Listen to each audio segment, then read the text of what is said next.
انا للہ و انا الیہ راجعون۔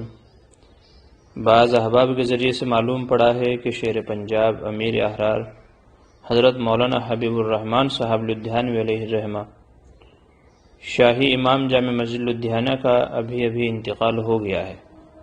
اللہ تعالی حضرت کی مغفرت فرمائے اور اپنے جوار رحمت میں جگہ نصیب فرمائے۔ حضرت کی شخصیت ایک الگ ہی جامع و مانع شخصیت تھی۔ آپ نے دیکھا ہوگا ہمیشہ حضرت کی یہ خصوصیت تھی کہ تلوار ہاتھ میں لیے رہتے تھے، جو ان کی اپنی ایک خصوصیت تھی اور ان کا اپنا ایک مقام تھا، اور حضرت اس میں دوسروں سے ممتاز تھے۔ مولانا کی شخصیت اہل پنجاب اور ملک کے لیے بہت بڑا سانحہ ہے۔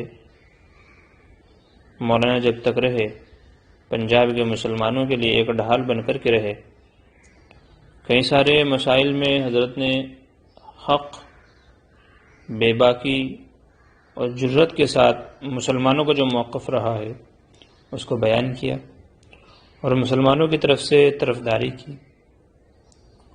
اب دیکھتے ہیں کہ اللہ تبارک و تعالیٰ ان کی جگہ کس مرد مجاہد کو کھڑا کرتے ہیں کہ جو حضرت ہی کی طرح حق گوئی کے ساتھ، بے باکی کے ساتھ، جرت و بہادری کے ساتھ میں مسلمانوں کی طرف سے دفاع کرے۔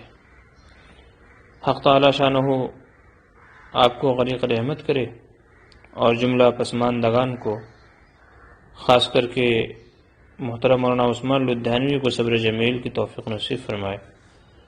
تمام احباب، لواحقین اور جو حضرت سے تعلق رکھتے ہیں ان سے گزارش ہے کہ حضرت کے ایصال ثواب کے لیے کم از کم 3 مرتبہ سورہ اخلاص پڑھ کر کے دعا فرمائے۔ اللہ تعالی حضرت کی مغفرت فرمائے۔ آمین ثم آمین۔